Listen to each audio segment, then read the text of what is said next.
भगवान का मंगलमय हस्तारविंद अरविंद है, कमल है, शीतल है। कमल जैसे शीतल है वैसे वो भी शीतल है। कमल जैसे सौगंध युक्त है वैसे भगवान का हस्तारविंद भी दिव्य सौगंध युक्त है। कमल जैसे तापापनोदक है, ताप का अपनोदन करता है, वैसे भगवान का मंगलमय श्रीहस्त पंकज भी सर्व प्रकार के तापों का अपनोदन करता है। कमल जैसे मधुर होता है, परम मधुर होता है, उसी प्रकार से भगवान का मंगलमय हस्तारविंद भी परम मधुर है। तो ऐसा शीतल तापापनोदक मधुर सौगंधपूर्ण भगवान का पादारविंद, भगवान का हस्तारविंद यदि सिर पर विन्यस्त होगा तो संपूर्ण शरीर के, अंतःकरण के, अंतरात्मा के संपूर्ण ताप अपनोदित हो जाएंगे और संपूर्ण अंतःकरण अंतरात्मा को पूर्ण सुख, पूर्ण शांति प्राप्त होगी। इसलिए ये प्रार्थना। इसी संबंध में हस्तारविंद के विशेषण हैं। कैसे हैं? कर सरोरु हो तो वो कामद, विरचिता भयम विष्णुधुर्जते शरण में यूषाम संसृतेर भयात कर सरोरुहम कांत कामदम। तो आपके मंगलमय हस्तारविंद कर सरोरुह कामद है। कल इसका ही प्रसंग चल रहा था। सब प्रकार के कामों को पूर्ण करने वाले, कामान ददातीत कामदम, सब प्रकार की कामनाओं को पूर्ण करने वाले हैं। और कामान देति खंडयति, संपूर्ण कामों का अपनोदन करने वाले, खंडन करने वाले। इस पर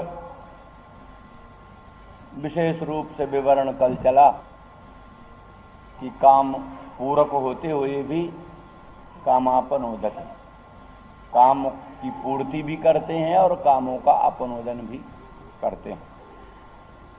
तो इसलिए भगवान के हस्तारविंद के संस्पर्श से सर्व प्रकार की कामनाओं की पूर्ति हो जाएगी। भगवान साक्षात निरावरण पर ब्रह्म स्वरूप हैं। उनका हस्तारविंद भी निरावरण पर ब्रह्म स्वरूप है, शीतल है, तापापनोदक है, परम सौंदर्य माधुर्य सौगंध सौरस्य आदिक लोकोत्तर कल्याण गुण गणों से युक्त है। इसलिए स्वतः परम फल स्वरूप है, उसमें अलग फल की कल्पना नहीं। भगवान का हस्तारविंद सिर पर निहित हो तो क्या फल होगा, इस प्रश्न का अवकाश ही नहीं, क्योंकि वो स्वयं ही परम फल स्वरूप। फल का फल क्या होता है ये प्रश्न नहीं, सुख मिलने से क्या होगा ये प्रश्न हो, अमुक वस्तु से सुख होगा, सुख होने से क्या होगा ये नहीं प्रश्न होता। सब कुछ जिसके लिए हो और जो अन्य के लिए ना हो वही सुख का लक्षण है। सब कुछ सुख के लिए होता है, सुख अन्य के लिए नहीं होता। इसीलिए कहा जाता है आत्मा का लक्षण और सुख का लक्षण दोनों का लक्षण एक ही है। जो सुख का लक्षण है वही आत्मा का लक्षण। सब कुछ आत्मा के लिए है, आत्मा अन्य के लिए नहीं। सब कुछ सुख के लिए है, सुख अन्य के लिए नहीं। इसलिए सुख और आत्मा का लक्षण एक मिल जाता है, इसलिए आत्मा सुख स्वरूप समझा जाता है। आत्मा और सुख दोनों अभिन्न वस्तु, तभी उनका लक्षण एक मिलता है। लक्षण के ऐक्य से वस्तु का ऐक्य सिद्ध होता है। इसलिए भगवत करसरोरुह, भगवत कर पंकज स्वयं फल स्वरूप है। इसलिए भक्तों को भगवत कर पंकज का संस्पर्श हो, मानो यही परम फल है। इसीलिए हनुमान जी को रामचंद्र राघवेंद्र भगवान ने परम फल समझ करके ही स्वांग संस्पर्श का दान किया था। एस सर्वस्व भूतस्तु परिस्वंगो यमद्भुत मया कालमिमं प्राप्य दत्तो ह्यस्य महात्मनः। भगवान ने कहा कि ये सर्वस्व भूत है, परिस्वंगो यमद्भुतः, ब्रह्म का परिस्वंग, ब्रह्म का परिरम्भण, ब्रह्म का आलिंगन, ब्रह्म का संस्पर्श ही सर्वस्व भूत है। और हनुमान जी को रामचंद्र राघवेंद्र ने वही ब्रह्म संस्पर्श, ब्रह्म परिस्वंग दिया। और नागोजी भट्ट कहते हैं इसी प्रसंग से अचिंत्य अनंत विशुद्ध ब्रह्मानंद समुद्र ही हनुमान को अर्पित कर दिया रामचंद्र राघवेंद्र ने। ब्रह्म परिस्वंग क्या हुआ? अचिंत्य अनंत परमानंद समुद्र पर ब्रह्म ही हनुमान जी को प्राप्त हो गया। इसलिए स्पष्ट है कि ब्रह्म परिस्वंग स्वयं फल स्वरूप है, उसमें अन्य किसी फलांतर की कल्पना नहीं है। इसलिए भगवत हस्त पंकज का संस्पर्श, भक्तों के सिर पर भगवत हस्त पंकज का स्थापन उनके लिए परम पुरुषार्थ, उससे और कुछ अपेक्षित बाकी नहीं रह जाता।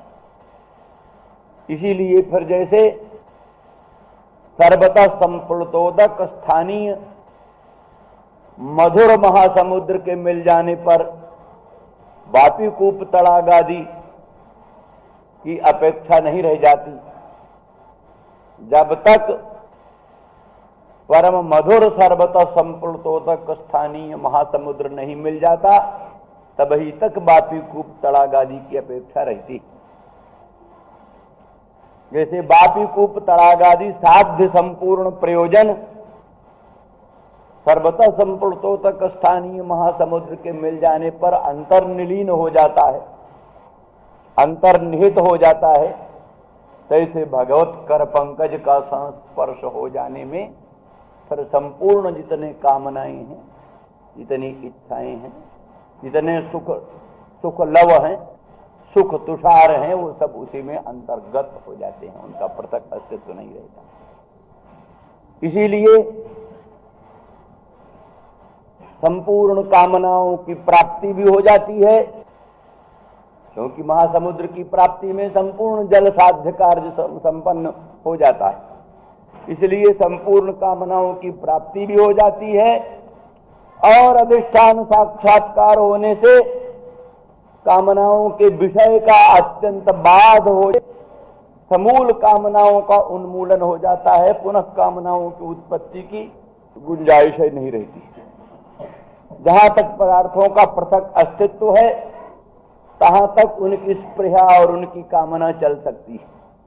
जब जिस पदार्थ का अस्तित्व ही मिट गया, जिस पदार्थ की सत्ता ही नहीं, उसमें स्पृहा कहां होती? खपुष्प की कामना कहां होती है? बंध्यासुत की कामना कहां होती है? जो अत्यंत असत वस्तु है, बाधित वस्तु है, उसकी कामना होती ही नहीं। तो जब अधिष्ठान तत्व का साक्षात्कार हुआ, ब्रह्म स्वरूप की अपरोक्ष अनुभूति हुई, विश्व प्रपंच का बाध हो गया, तो तद विषयणी कामनाओं को उत्पन्न होने का अवसर ही नहीं मिलता। इस तरह से दोनों बातें हो जाती, संपूर्ण कामनाओं की पूर्ति भी हो गई और संपूर्ण कामनाओं का समूल उन्मूलन भी हो गया। भगवत कर पंकज का स्पर्श होते ही ये दोनों काम पूरे हो जाते हैं। आचार्य कहते हैं भगवान योगिध्येय पूर्णतम पुरुषोत्तम है, वो स्त्री स्पर्श कैसे कर लेंगे? तुम्हारे सिर पर हस्त पंकज विन्यास करेंगे तो स्त्री स्पर्श हो जाएगा। जोगींद्र मुनीन्द्र अमलात्मा परमहंस महामुनीन्द्रों के ध्येय ज्ञेय परमाराध्य भगवान तुम्हारा स्पर्श कैसे कर लें? इस पर दूसरा विशेषण है स्त्री करग्रहम। स्त्रियाः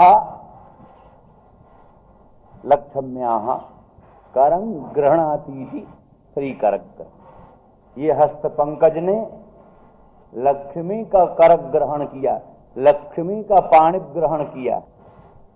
लक्ष्मी का पाणि ग्रहण करने वाले हस्तारविंद, अर्थात भले जोगींद्र मुनीन्द्र अमलात्मा परमहंसों द्वारा बंदे पादारविंद भगवानों पर स्वयं है सदगृहस्थ, सदगृहस्थ है, तभी तो लक्ष्मी का पाणि ग्रहण कर रखा। तो जब लक्ष्मी का पाणि ग्रहण करने में कोई संकोच नहीं हुआ तो हमारे सिर पर हस्त पंकज विन्यास में काहे को संकोच? इसलिए ये हमारी कामना ठीक, अपने मंगलमय हस्त पंकज को हमारे सिर पर धारण करें, यही हमारी कामना है। अर्थात यद्यपि भगवान जोगींद्र मुनीन्द्र अमलात्मा परमहंसों के द्वारा ध्येय ज्ञेय परमाराध्य हैं, तथापि उस दृष्टि से तो अनंत ब्रह्मांड की ऐश्वर्याधिष्ठात्री महाशक्ति भगवती वही तो स्त्री, ऐश्वर्य माधुर्य की अधिष्ठात्री महाशक्ति भगवती लक्ष्मी स्त्री, उसका पाणिग्रहण, उसका करस्पर्श भगवान ही कर ही सकते हैं, दूसरा कौन कर सकता? जो अनंत कोटि ब्रह्मांडाधिपति हो, जो सर्वेश्वर हो, जो ऐश्वर्य माधुर्य दोनों का ही अधिपति हो, वही ऐश्वर्य माधुर्य की अधिष्ठात्री महाशक्ति लक्ष्मी का पाणि ग्रहण कर सकता है, दूसरा कौन पाणि ग्रहण करेगा? तो फिर ये गोपांगनाएं तो उस दृष्टि से लक्ष्मी के द्वारा भी इनके सौभाग्य की प्रहयालुता तत्र तत्र प्रकट होती है, तत्र तत्र प्रकट होती है। लक्ष्मी भी प्रहयालु होती है इनके सौभाग्य की। ब्रह्मादयो बहुतिथम, ब्रह्मादयो बहुतिथम जदपांग मोक्ष कामा तपस्तमचरन भगवत प्रपन्ना साश्री स्ववासमरविंद बनम विहाय यत्पाद पंकज मलम भजते नुरक्ता। ब्रह्मादयो बहुतिथम, ब्रह्मादि देवता बहुकाल पर्यंत जगतांग मोक्ष कामास तपस्तमचरन, अनंत ब्रह्मांड की ऐश्वर्याधिष्ठात्री महालक्ष्मी भगवती की कृपा कटाक्ष की कामना से, अपांग मोक्ष की कामना से, कृपा कटाक्ष मोक्ष की कामना से बहुकाल पर्यंत तपस्या करते हैं ब्रह्मादि देवता। सा श्री, वही श्री जिसके अनुकंपा भरे कटाक्ष की स्पृहा करते रहते हैं देवतागण, वही साक्षात लक्ष्मी ऐश्वर्य माधुर्य की अधिष्ठात्री अपने निवास स्थान अरविंद बन को त्याग करके भगवान के पाद पंकज की परमानुरागिणी होकर के भजती रहती। श्री रजत पदाम्बुजरजस्तकमे तुलस्या लब्ध्वापि बक्षसि पदं किल भृत्य जुष्टम यस्या स्ववीक्षण कृतेन सुर प्रयासस तद्वद वयंच तव पादरज प्रपन्नाः। इस तरह से जिन भगवान के पाद पंकज रज की स्पृहा वो लक्ष्मी करती है, अनंत ब्रह्मांड के ऐश्वर्याधिष्ठात्री महालक्ष्मी तुलसी सपत्नी के संग हृदय स्थल में उरस स्थल में यद्यपि भगवान ने निष्पत्न स्थान दे रखा है, लक्ष्मी का निष्पत्न स्थान भगवत उरस्थल है। भगवान के वाम वक्ष स्थल में जो वामावर्त सुवर्ण वर्णा वामावर्त रोमराजी वही लक्ष्मी का चिन्ह। तो भगवान के उरस्थल में लक्ष्मी को निष्पत्न स्थान मिल चुका है, तो भी तुलसी सपत्नी के संग रहकर भी लक्ष्मी भगवत पदारविंद रज की स्पृहा करती है, कामना करती है। वो साक्षात श्री कृष्णचंद्र परमानंद कंद ब्रजेंद्र नंदन मदन मोहन जिन गोपांगनाओं के लिए खिलौना बन गए हैं, क्रीड़ा क्रीड़ा क्रीड़ा मृगी कृता, क्रीड़ा मृगी कृता, जिनके क्रीड़ा मृग बन गए हैं, जिन गोपांगनाओं के लिए वही परात्पर पर ब्रह्म क्रीड़ा मृग बन गए हैं। फिर वो गोपांगना, वो ब्रज सीमंतिनी तो लक्ष्मी से भी कहीं अधिकतम सौभाग्यशालिनी।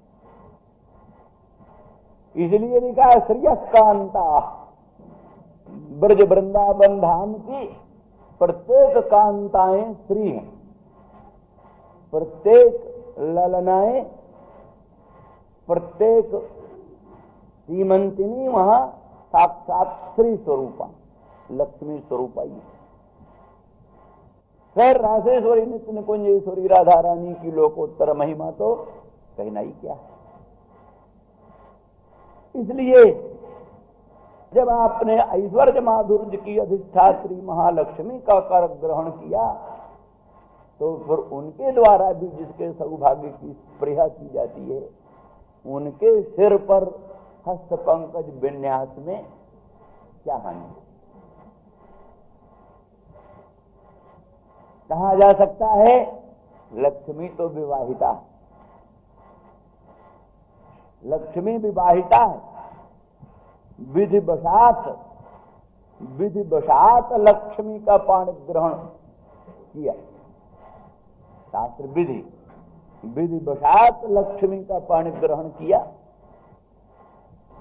वो उचित है। तो तुम तो विवाहिता नहीं हो, पाणी गृहीता नहीं हो, तुम्हारे सिर पर हस्त पंकज विन्यास कैसे करें। इस पर कहती हैं शरणीयुषाम संसृतेर्भयात् विरचिता भयम, शरणीयुषाम संसृतेर्भयात् विरचिता भयम। अर्थात पाणिगृहीता लक्ष्मी का स्पर्श भी वैध है, वैध है, पर भक्तों के सिर पर हस्त पंकज विन्यास, भक्तों के सिर पर भगवान का हस्त पंकज विन्यास उससे भी बड़ा धर्म है। पाणिग्रहण तो साधारण धर्म है, पर शरणागत वत्सलता ईश्वर धर्म है। पाणिग्रहण तो सभी किया करते हैं, जीव भी किया करते हैं। पाणिग्रहण रूप धर्म तो साधारण धर्म है, जीव भी पाणिग्रहण किया करता है, परंतु शरणागत वत्सलता, शरणागत पालकता, ये तो असाधारण ईश्वर धर्म है। ईश्वर धर्म साधारण धर्म से बलियान होता है। इसलिए भक्त शिरोमणि भूता श्री ब्रज सीमंतिनी गोपांगना, उनके सिर पर भगवत हस्तार बिंद का विन्यास उनके हृतापों को अपनोदन करेगा, उनके विरहार्थी जन्य व्यथा को अपनयन करेगा। तो शरणागत वत्सल भगवान का शरणागत पालन, शरणागत रक्षण परम धर्म है, मुख्य धर्म है। इसलिए लक्ष्मी कर ग्रहण से भी सर्वाधिक सर्वोत्कृष्ट धर्म है गोपांगनाओं के सिर पर भगवत हस्तार बिंद का विन्यास। इसलिए कोई भी अनौचित्य नहीं कहा जा सकता। ईश्वर धर्म इसीलिए वर्णन करते हैं, संस्कृतेर भयात शरण मीयूषाम विरचिता भजन। संसार के भय से जो भगवान के मंगलमय चरणार बिंद की शरण आए हैं, पुनरप जननम पुनरप मरणम पुनरप जननी जठरे शयनम के प्रपंच से जो ऊब गए हैं, फिर जन्म ग्रहण करना, फिर मरण का शिकार बनना, फिर आधी व्याधि जरा विपत्ति के वश में होना, यही तो संस्कृति। संस्कृति क्या है? संसरणम संस्कृति, सम्यक शरणम।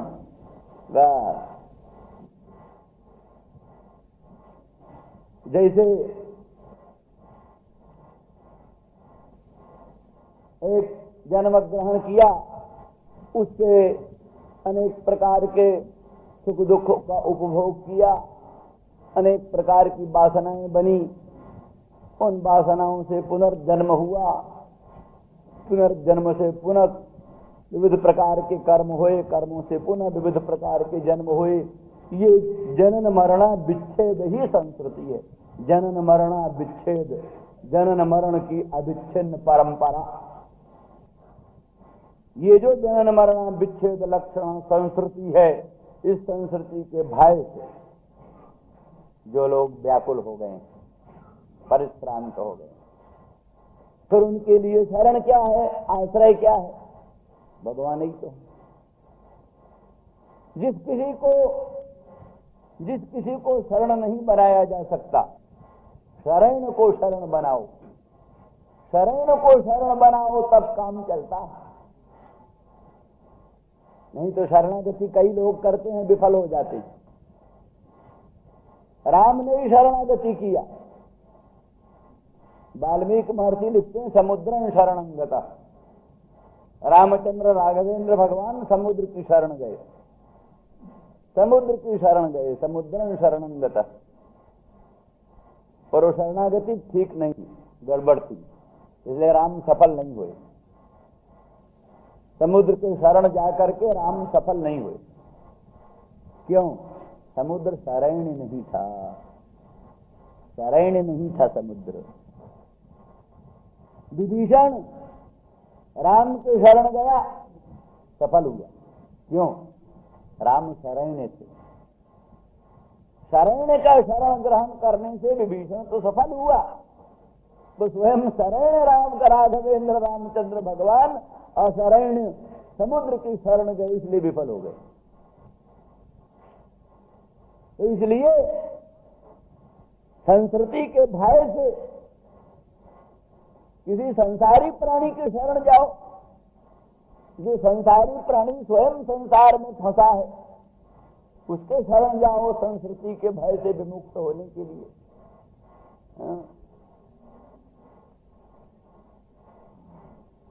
कई लोग समुद्र में तैरते तैरते परेशान होकर किसी घड़ियाल को पकड़ लेते हैं, चलो भाई घड़ियाल की शरण जाए। मगर नक्र की शरण, मकर की शरण गए तो वो शरण वो तो उल्टा भक्षण करेगा। कई लोग घास फूस तृण जो समुद्र में बह रहा है, नदी में, तृण बह रहा है, घास फूस बह रहा है, चलो भाई इसको शरण पकड़ लो, से पार कर जाएंगे नदी। तो घास फूस तृण आदि को पकड़ करके भी कोई नदी पार नहीं कर सकता, समुद्र पार नहीं कर सकता। फेन जो बह रहा है, फेन को पकड़ो, फेन को पकड़ करके समुद्र पार कर लोगे, ये भी संगति।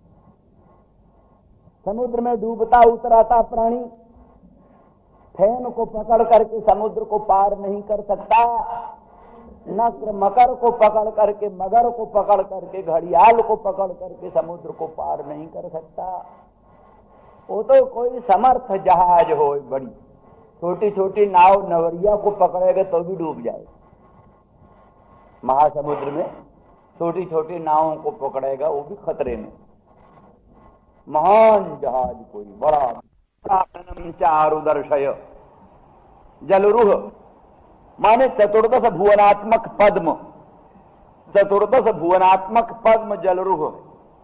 ये सारा संसार 14 भुवन, भूरलोक, भुवरलोक, स्वरलोक, जनलोक, महरलोक, तपलोक, सत्यलोक और नीचे के अतल बितल तलातल इत्यादि, तब एक ही कोई वो भगवान विष्णु की नाभि से जो कमल एक पैदा हुआ, कमल, वो कमल ही में वो भेद करके चतुर्दश भुवन बना। चतुर्दश भुवन उस कमल में ही सब बनाया गया। तो वो जो भुवन, चतुर्दश भुवनात्मक पद्म, चतुर्दश भुवनात्मक जलरुह, उसका जो आनन मुख्य भाग, सत्ता और स्फूर्ति देने वाला, सत्ता और स्फूर्ति देने वाला परमात्मा, चतुर्दश भुवन में सत्ता देने वाला, चतुर्दश भुवन में स्फूर्ति देने वाला। जासु सत्यता ते जड़ माया, भास सत्य इव मोह सहाया। जिसकी सत्यता से जड़ जगत में सत्ता प्रतीत होती है, स्फूर्तिहीन जगत में जिसकी स्फूर्ति से स्फूर्तिमत्ता प्रतीत होती है, वो जगत को, चतुर्दश भुवनात्मक पद्म को सत्ता स्फूर्ति देने वाला जो दिव्य आनंद है, जलरुहानंद, उसको अनु करके दिखलाओ, दर्शन कराओ। अर्थात जो आपके उपासक हैं, आपका ध्यान करने वाले हैं, उनको चतुर्दश भुवनात्मक पद्म में जो सत्ता स्फूर्ति देने वाला अनंत ब्रह्मांडाधिष्ठान सुप्रकाश ब्रह्म, उसका दर्शन करा दो। इस प्रकार से श्रुतियां प्रभु की स्तुति कर रही हैं। ये हो गया निवृत्त मार्गीय पक्ष।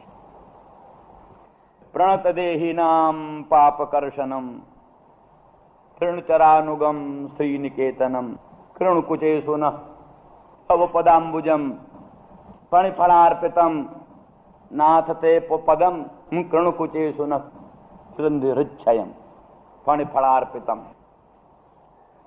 अब गोपांगना भगवान श्याम सुंदर कृष्णचंद्र से और प्रार्थना कर रही। पहले प्रार्थना किया अपना हस्त कमल हमारे सिर पर रख। फिर प्रार्थना हुई अपना मुख कमल हमको दर्शन दे, मुख कमल का दर्शन दे। आप कहते हैं आपका पदाम्बुज वही मंजुल, मधुर, शीतल, परम सुरभि, तापापनोदक, आह्लादक जो आपका पदाम्बुज है, उस पदाम्बुज को हमारे हृदय स्थल में धारण करें, क्योंकि हृदय ही मुख्य धाम है। हृदय ही शरीर भर का मुख्य रक्षक। इसलिए हार्ट फेल हो जाए तो सब काम खत्म। हाथ की बड़ी सुरक्षा हो, पांव की बड़ी सुरक्षा हो, दूसरे अंग प्रत्यंगों की अत्यंत सुरक्षा हो, लेकिन अगर हृदय सुरक्षित न रहे, हृदय सुरक्षित न रहे तो फिर हार्ट फेल हो जाने पर हाथों बेकार, पांव बेकार, सब बेकार। इसीलिए लोग कहते हैं भारतवर्ष में ही भगवान का अवतार क्यों होता, और जगह भगवान ने कहीं अपने मित्र को भेज दिया, कहीं अपने पुत्र को भेज दिया। किन्हीं लोगों की रक्षा के लिए भगवान ने अपने मित्र को भेज दिया, किन्हीं लोगों की रक्षा के लिए भगवान ने अपने पुत्र को भेज दिया। पर भारतवर्ष की रक्षा के लिए स्वयं ही भगवान दौड़े आते हैं। 24 अवतारों का वर्णन है, सब भारतवर्ष में ही हुए हैं। तो रामचंद्र राघवेंद्र के रूप में, कृष्णचंद्र परमानंद कंद के रूप में, नृसिंह के रूप में, भिन्न भिन्न रूप में सर्वेश्वर सर्वशक्तिमान परात्पर पर ब्रह्म प्रभु भारतवर्ष में ही आते हैं। क्या बात है, हम यही कहते हैं भारतवर्ष हार्ट है।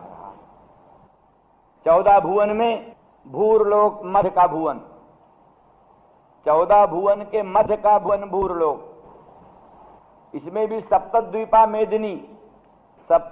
मेदिनी, भिन्न भिन्न द्वीपों के मध्य में जम्बू द्वीप, 7 द्वीपों के मध्य में जम्बू द्वीप, और जम्बू द्वीप के मध्य में 9 वर्ष, और 9 वर्ष में 1 वर्ष भारतवर्ष। ठीक भुवनात्मा जो भगवान है, महाविराट भगवान का हृदय है भारतवर्ष, हृदय। तो हृदय की रक्षा में सब की रक्षा हो जाती है। हृदय गड़बड़ा गया तो सब गड़बड़ा जाता है। इसलिए भारतवर्ष के वर्णाश्रमानुसारी स्रोत स्मार्त धर्म का रक्षण हो जाए तो सबका रक्षण अनायास हो जाता है। इसीलिए वर्णाश्रम धर्म भी भारतवर्ष में है, अन्यत्र कहीं नहीं। अब ये दूसरी बात है कि भागवतादिकों का परिमाण देखने से 9000 योजन का भारतवर्ष है, जिसका मतलब आज की सारी दुनिया जो हमको दिखाई देती है भारतवर्ष ही। आज की सारी दुनिया केवल भारतवर्ष है। दूसरे देशों को भागवत में ही लिखा है वो दिव्य है। वहां के मनुष्यों के जो लक्षण बतलाए हैं दिव्य लक्षण, उनको जरा नहीं होती, मरण नहीं होता, आदि व्याधि नहीं होती, कलम तंद्रा नहीं होती, वेद नहीं आता, इत्यादि इत्यादि। 8 वर्ष जो हैं, 8 वर्षों के मनुष्यों के जो गुण वर्णन किए हैं, जो लक्षण वर्णन किए हैं, और इतर 60 द्वीपों के जो लक्षण वर्णित किए हैं वहां के लोगों का दिव्य लक्षण संपन्न है। इसलिए मालूम होता है वो वस्तु इस समय अदृष्ट है, दिव्य वस्तु है। जैसे और अतल बितल तलातल आदि नहीं उपलब्ध हैं, जैसे भूर लोग, जैसे चल करके स्वर लोक आदिकों का स्थूल रूप कभी उपलब्ध नहीं होता, इसी प्रकार से भारतवर्ष से अतिरिक्त जो कुछ भी है वो सब अदृष्ट है। उस दृष्टि से भारतवर्ष ही सब कुछ है। परंतु यही के यज्ञ से, दान से, तप से, व्रत से स्वर्ग लोक भी भरपूर होता, स्वर्ग लोक भी आबाद होता है यहीं के कर्म। यहाँ यज्ञ बंद हो जाए, दान बंद हो जाए, तप बंद हो जाए, शतक्रतु 100 अश्वमेध यज्ञ करने वाला ही इंद्र बन करके जाता है इंद्रलोक में। शतक्रतु यही हो सकता है, 100 यज्ञ और कहीं नहीं हो सकता। इस तरह से निष्कर्ष ये है कि माने 14 भुवनात्मा महाविराट के स्वरूप में भारतवर्ष एक हृदय के तुल्य है। इसलिए हृदय की रक्षा से सब महाविराट की रक्षा हो जाएगी। इसलिए यहाँ पर वर्णाश्रमानुसारी स्रोत स्मार्त धर्म का रक्षण आवश्यक है। उसी रक्षण के लिए सर्वेश्वर सर्वशक्तिमान प्रभु यहाँ प्रकट होते। तो हृदय की रक्षा होनी चाहिए। इसलिए गोपांगना भगवान के उन पदाम्बुजों को, जो पदाम्बुज परम शीतल हैं, परम सुरभि हैं, तापापनोदक हैं, परम आह्लादक हैं, मंजुल हैं, मधुर हैं, मृदु हैं, उन भगवान के पदाम्बुज को अपने उर स्थल में, अपने उरोजों पर, अपने उर स्थल में उनको धारण करती हैं, धारण करना चाहती हैं, उसी की प्रार्थना करती।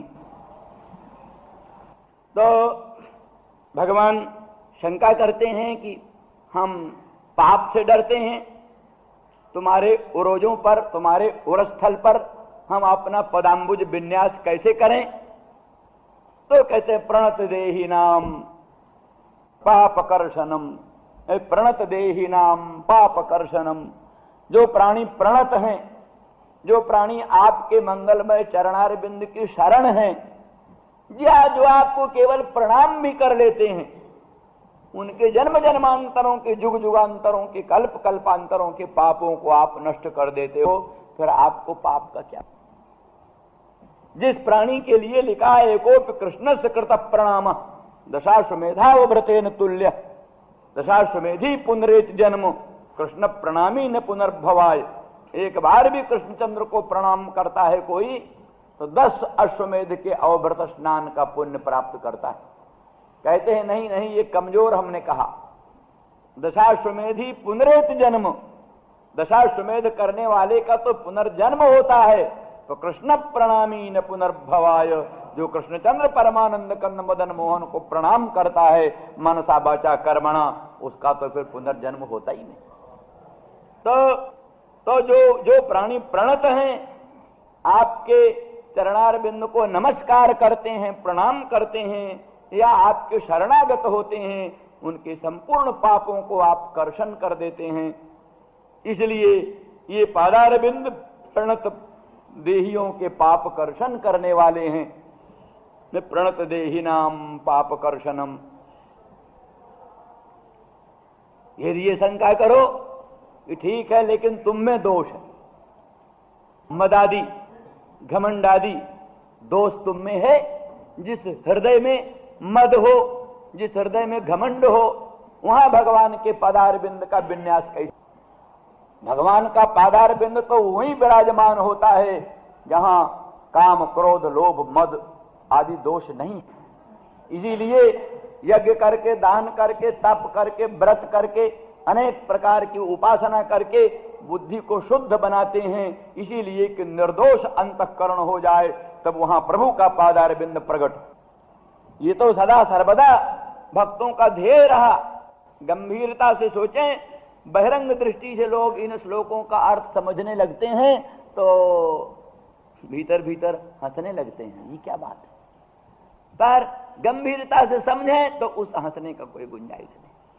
गोपांगना ने तो सिद्धांत बना रखा है, ईदृशा पुरुष भूषणेन जा भूषयन्ति भ्रुवः धिक्तदीय कुलशील यौवनम धिक्तदीय गुण रूप संपदा। ऐसे परम पुरुष, पुरुष भूषण, एक पुरुष होता है, एक पुरुष भूषण होता है। भगवान पुरुष भूषण, तो जो ऐसे पुरुष भूषण, जो पुरुष भूषण सर्वेश्वर सर्वशक्तिमान भगवान के द्वारा अपने उरस्थल को अलंकृत नहीं करते। ईदृशा पुरुष भूषणे न जा भूषयन्ति हृदय न। जो शुभ्रु सुंदर नेत्रों वाली, सुंदर भ्रुकुटी वाली, परम सौभाग्यशालिनी दिव्य सुंदरी, जो ऐसे पुरुष भूषण सर्वेश्वर सर्वशक्तिमान भगवान के द्वारा अपने उरस्थल को अलंकृत नहीं करती। धिक्तदीय कुलशील यौवनम, उसके कुल को, शील को, यौवन को धिक्कार।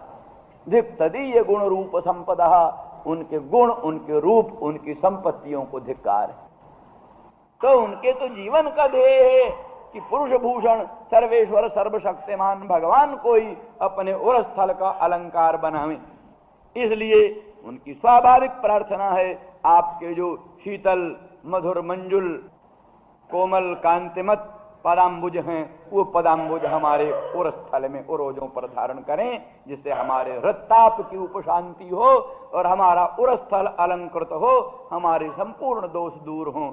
तो उसी में रहा कि निर्दोष हृदय में ही हमारे चरण विराजमान होते हैं, हमारे पदाम्बुज वहीं विराजमान होते हैं जो निरागस, निरागस।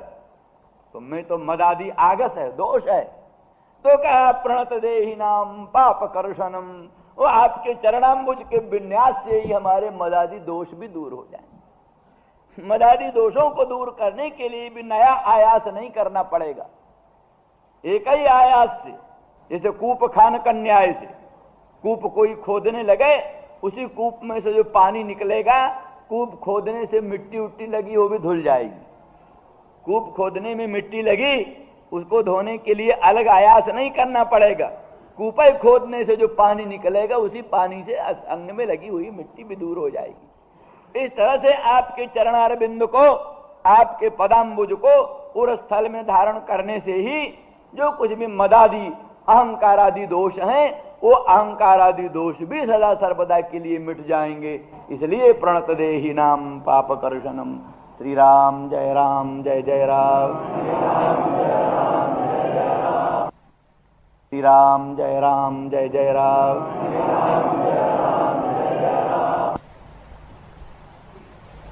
भगवत शरणागति सर्वतापापारिका। संपूर्ण तापों को हरण करने वाली। हाँ, तो फिर वो कल के प्रसंगानुसार जो बात चल रही थी, कहा हम आप लोग तो निर्भय हो गोपांगनाओं, पर हम तो पाप से डरते। तुम्हारे स्तनों पर, तुम्हारे उरोजों पर हम कैसे पदाम्बुज विन्यास। तो उसका उत्तर है प्रणत देहि नाम पाप कर्षणम। वो पदाम्बुज जो कि शरणागत प्राणियों के संपूर्ण पापों को क्षण भर में विनष्ट कर देते हैं, फिर आपको ही पाप का क्या डर है।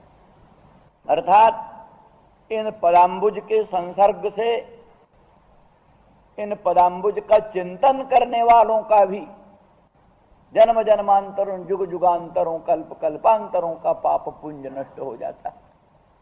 फिर ये पदाम्बुज जिसके उरस्थल में विन्यस्त होंगे, उसके भी जन्म जन्मांतर के पाप तापों का अपनोदन करेंगे, और आपके लिए तो पाप की बात ही क्या। सूर्य नारायण के सामने अंधकार कहां टिकता है, विभावसु के सामने शीत कहां टिकती है, जाड़ा शीत विभावसु अग्नि के सामने कहां रहती है।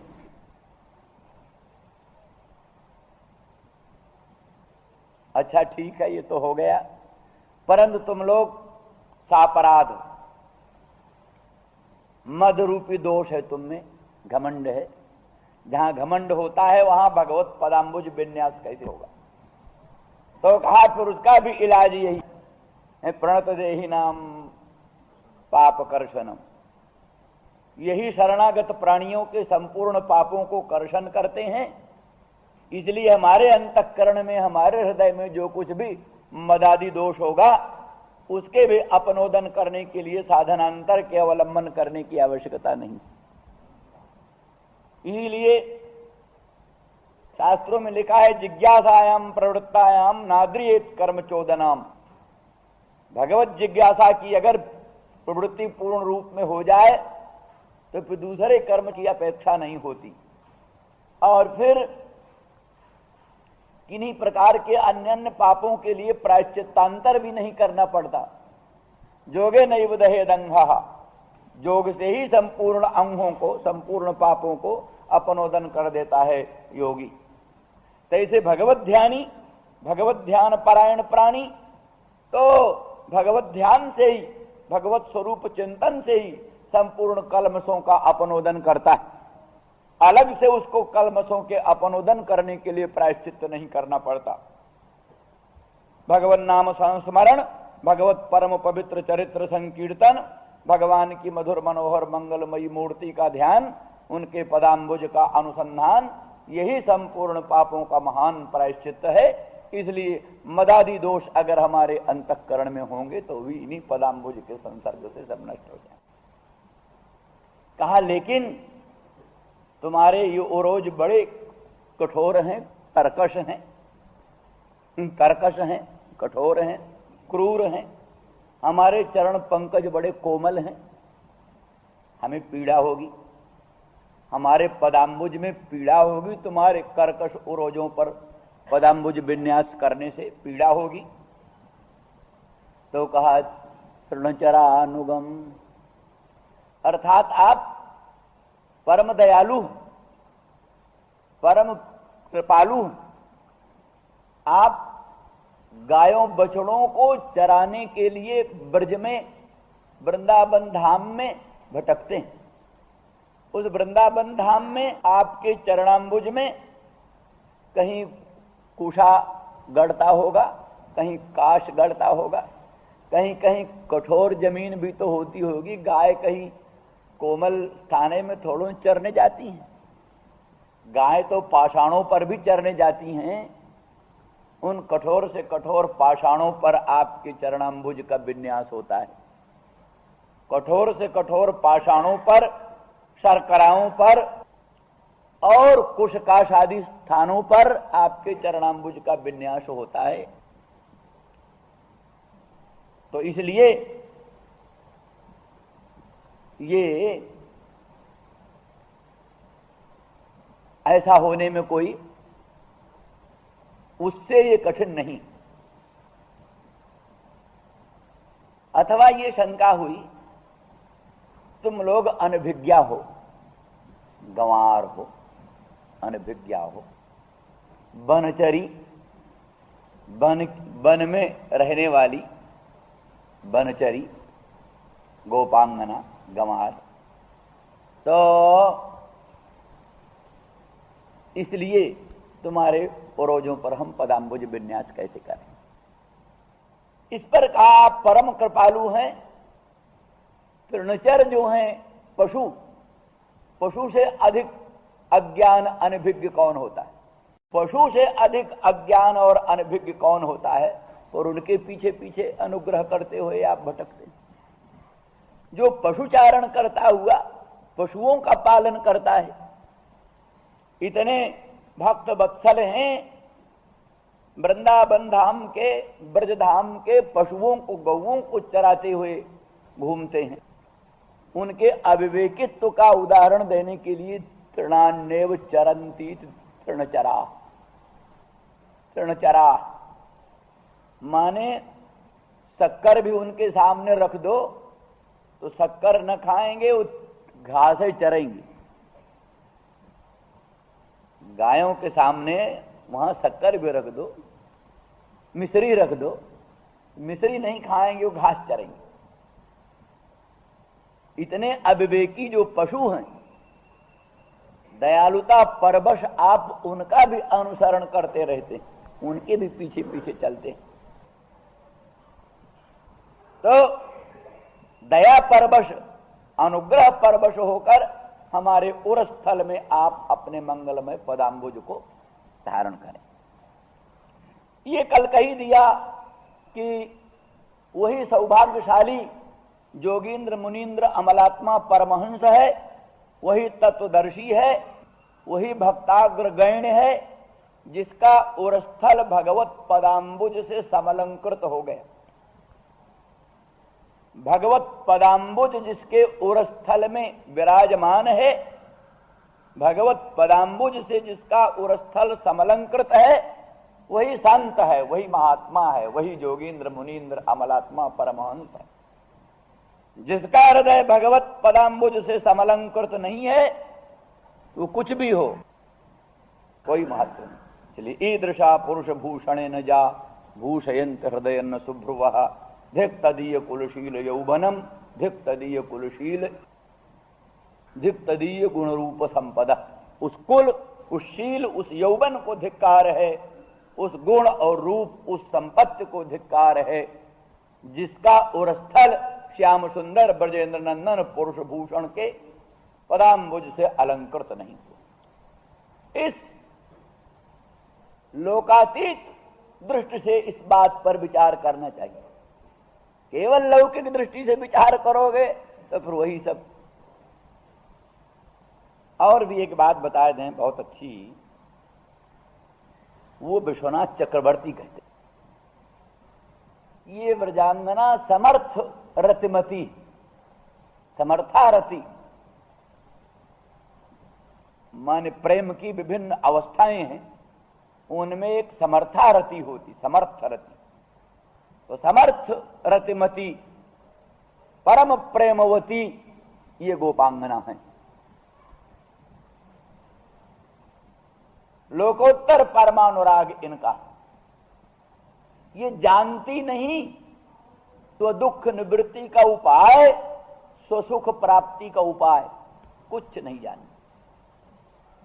अपने पाप तापों का अपनोदन कैसे करें, अपने अभीष्ट सुख को कैसे प्राप्त करें, इस ओर कभी उनकी दृष्टि स्वप्न में गई ही नहीं। क्या चेष्टा सदा रही? मानसिक, वाचनिक, कायिक सब चेष्टा सदा सर्वदा यही रही कि श्री कृष्ण को सुख कैसे, श्री कृष्ण सुख की दृष्टि से अपने प्रियतम प्राणधन मदन मोहन ब्रजेंद्र नंदन को सुख कैसे हो, इस दृष्टि से उनकी संपूर्ण चेष्टाएं होती। किसी चीज को जरा शांत होकर स्वस्थ हृदय से गंभीर बुद्धि से विचार करो, तब उसका महत्व समझ में आता है। नहीं तो बड़ी लौकिक बात, प्राकृत स्त्रियां भी ऐसा कह सकती हैं, प्राकृत बातें हो सकती हैं। यहां आप जानते हो, जो भक्त होता है वो समझता है हम भगवान को न खिलाएंगे तो भगवान भूखे रहेंगे। सुनते हो ना, कर्मा बाई थी, कर्मा बाई बिना नहाए धोए भगवान को खिचड़ी बनाकर पहले खिला दी। कोई संत गए, अरे तो बड़ा पाप करती है, बिना नहाए धोए खिचड़ी बनाती है, भगवान को भोग लगाती है, बड़ा पाप करती है। अरे पाप करती हूं, पाप नहीं करूंगी, ऐसा नहीं करूंगी। नहाने धोने लग गई, नहाने धोने लग, देर हो गई, श्याम सुंदर आए, मुझे भूख लग रही है, तो देर कर डाला, क्या करूं।